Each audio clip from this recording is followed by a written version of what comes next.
In this video, we're going to go over how to solve quadratic equations that involve just an x squared term and no x term.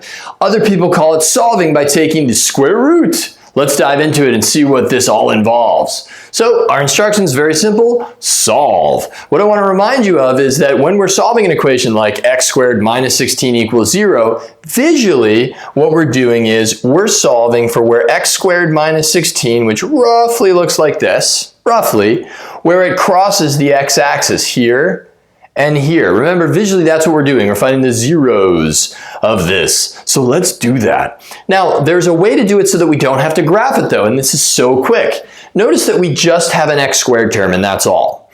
Because of that, if we isolate x squared by undoing the order of operations, we can eventually undo the squared value and get x alone, which is what you want to do, right? So the first thing that I'm going to do is think about what the order of operations would be going forwards. If I were to plug the answer in, we would square it first, x squared, then subtract 16, which means I need to undo 16 subtraction and then undo the square.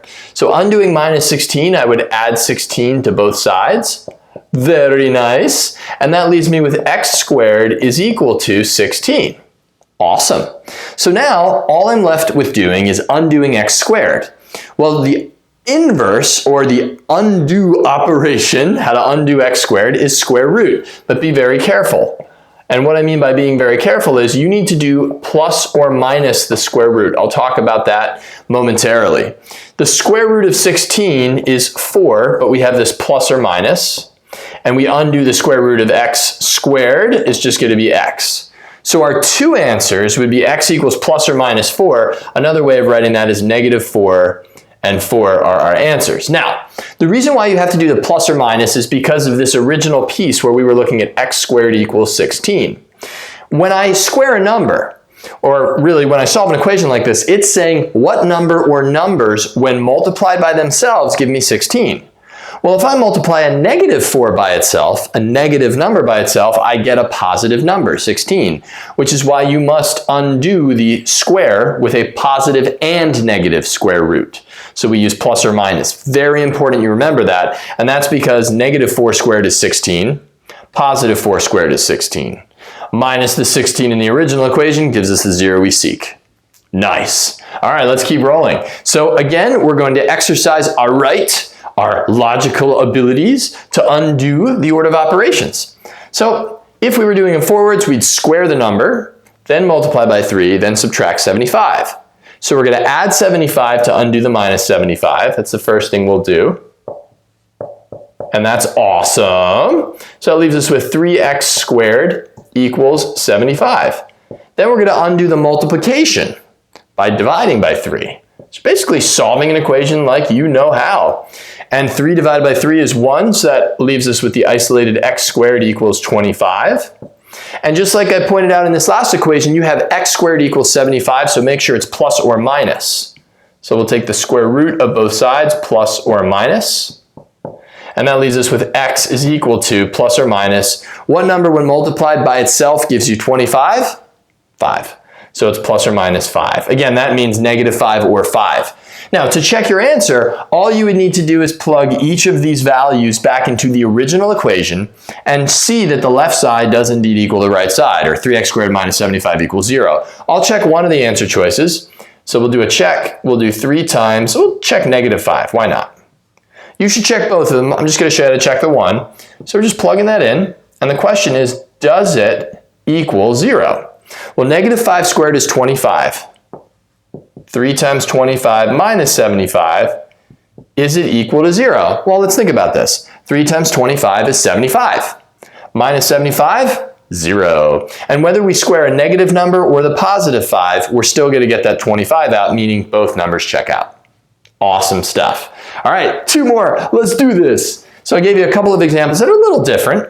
This one, we don't already have it equal to 0, which is fine. What you should notice, just like we noticed in number 1 and number 2, is that we have an x squared term and that's it. So we can isolate it.